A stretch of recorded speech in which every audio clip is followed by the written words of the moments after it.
am the greatest. Cassius Clay Jr., later to be known as Muhammad Ali, was born on January 17, 1942 in Louisville, Kentucky. The New Year's revolution is to knock out that big ugly bear, shake up the whole world in 1964, and talk no more. Cassius, the elder son of Cassius Marcellus Clay, Sr. and Odessa Grady Clay, both raised him in Kentucky. When his beloved bicycle was stolen, the 12-year-old reported the theft to a Louisville police officer who was Joe Martin. The 12-year-old, who was enraged with fear, wanted to fight the guy who stole his bike. Joe Martin, who was coincidentally a boxing trainer, told Clay that he should come under his ring and practice and then fight the guy who stole his bike. That's what Clay did. A red and white Schwinn is what started Clay's boxing career to later become a heavyweight champion of the world. You look at me and tell that I'm free.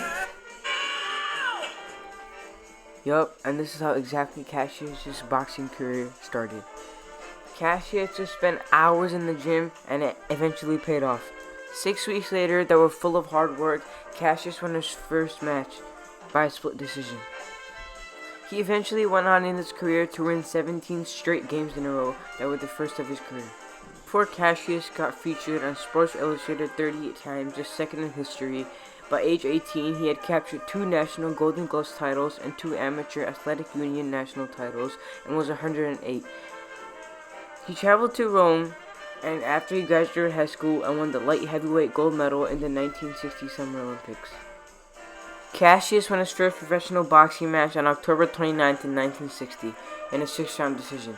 From the start of his professional boxing career, the 6'3" heavyweight overwhelmed his opponents with quick, powerful jabs and his braggadocious claims, which later earned him the title Louisville Lip.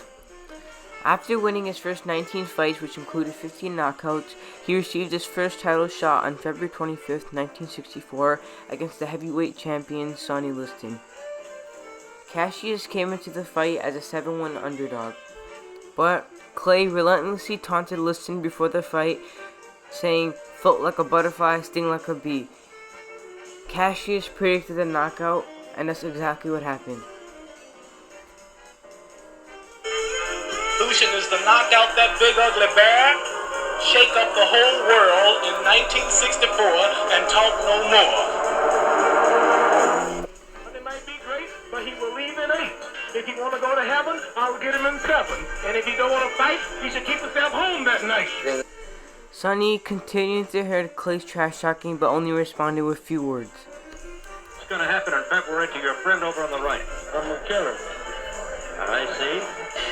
When Sonny failed to answer the bell at the start of the 7th round, Clay was indeed crowned the heavyweight champion of the world.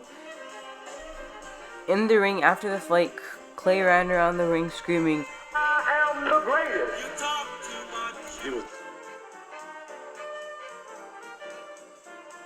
The next morning at a press conference, Clay, who had been seen around Miami with the controversial Nation of Islam member Malcolm X, confirmed all the rumors that had been created a few years ago about his conversion to Islam. On March 6, 1964, the Nation of Islam leader Elijah Muhammad bestowed on Clay the name of Muhammad Ali. The Hollywood Walk of Fame star for Muhammad Ali is the only one that's placed on a wall and not the ground because Ali did not want the name of Muhammad to be stepped on and thought it was disrespectful. With the Vietnam War coming up, the draft was coming soon. Ali showed up for his scheduled induction into the U.S. Armed Forces on April 28, 1967. He came into the court citing his religious beliefs as he said he refused to serve. Ali was arrested and the New York State Athletic Commission suspended his boxing license and revoked his heavyweight belt. Ali was convicted of draft invasion and was sentenced to the maximum of 5 years in prison and a $10,000 fine. He remained free until the conviction was appealed. Many saw Ali as a draft dodger, but his popularity went down. Banned from boxing for 3 years, Ali spoke out against Vietnam War on college campuses. As public attitudes turned against the war, support for Ali grew. In 1970, the New York State Supreme Court ordered his boxing license to come back and be reinstated. Ali's popularity was gained back and he became friends with the Beatles.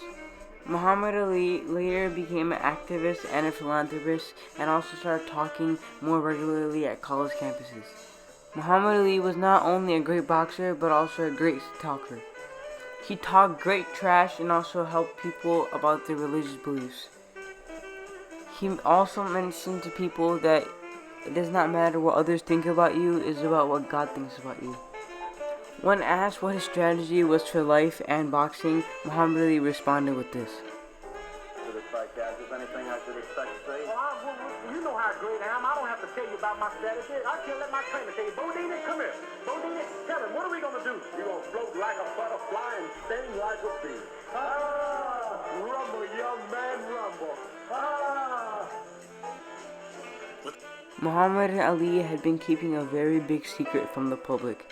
For the past 2 years, he had been part of the biggest black Muslim society in the country. This was known as the Nation of Islam. They were the most outspoken and organized of all the black-led organizations, and they were very controversial.